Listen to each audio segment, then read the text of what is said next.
अस्सलाम वालेकुम प्यारे बच्चों, क्या हाल है आप सबके। मैं उम्मीद करती हूँ कि आप सब बिल्कुल ठीक होंगे। तो प्यारे बच्चों, आज मैं आप लोगों के लिए एक और दिलचस्प और मज़ेदार कहानी लेकर आई हूँ। कहानी अगर अच्छी लगे तो इसे लाइक करना मत भूलिएगा और मेरे चैनल को सब्सक्राइब कर दीजिएगा। तो चलें कहानी को शुरू करते हैं। एक दफ़ा का जिक्र है, एक बच्चा जिसका नाम दानिश था। एक दिन वो अपने हाथ में कोई थैला पकड़ के घर से निकल ही रहा था कि उसके दादा ने उसे रोका और पूछा, दानिश कहाँ जा रहे हो और तुम्हारे हाथ में ये किस चीज़ का थैला है।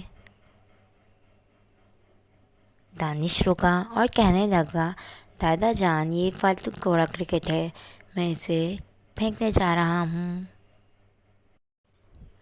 दादाबू ने कहा कि मुझे वो शॉपर दिखाओ। दानिश ने वो शॉपर दादाबू के हाथ में थमा दिया। दादाबू ने जब वो शॉपर खोला तो उसमें बिरयानी और सलाद था। दादाबू ने सुनकर बताया कि ये तो ख़राब नहीं है, तुम इसे दूसरे टाइम के लिए रख सकते हो, तुम्हारे नज़दीक इसकी कोई अहमियत नहीं है। तो दानिश ने कहा, दादा जान मुझसे ये खाया ही नहीं गया। तो दादा जान ने कहा, बेटा बात ये नहीं है, बात ये है कि जब से तुम पैदा हुए हो तुम्हें हर तरह की आसाइश नसीब हुई है, इसलिए तुम्हें किसी भी चीज़ की कदर नहीं है। खैर तुम मेरे साथ आओ। फिर दादा अब्बू दानिश को लेकर बहुत दूर घर से आ गए। वो लोग एक ऐसी जगह पर आए जहाँ पर सिर्फ खैमे लगे हुए थे। वो दोनों गाड़ी से उतरे और खैमों के पास आए। उन खैमों के आगे बच्चे, बुज़ुर्ग और औरतें बैठे हुए थे। ऐसे लग रहा था उन्हें गर्मी की शिद्दत से कोई फ़र्क ही नहीं पड़ता।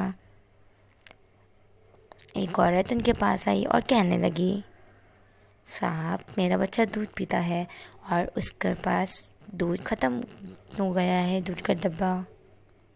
जब वो चली गई तो एक आदमी उसके पास आया, बोला, साहब ये पागल हो गई है, इसका बच्चा भूख की शिद्दत से मर गया और शौहर भी, मैं इसका बाप हूँ।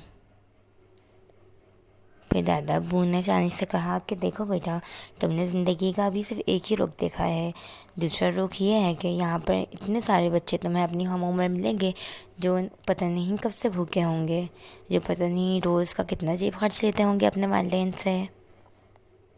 जो कुछ हम खाने के सामान फेंक रहे होते हैं उससे अच्छा अगर हम इनको दे दें तो इनके एक टाइम खाने का सामान हो जाए। दादा अब्बू की बातें सुनकर दानिश को बहुत अफसोस हुआ। अगले दिन दानिश दादा अब्बू के कमरे में आया और उनसे कहा कि दादा जान मुझे उसी जगह ले चलें, मैंने बहुत सारा सामान इकट्ठा किया है ताकि हम जाकर उनकी मदद कर सकें।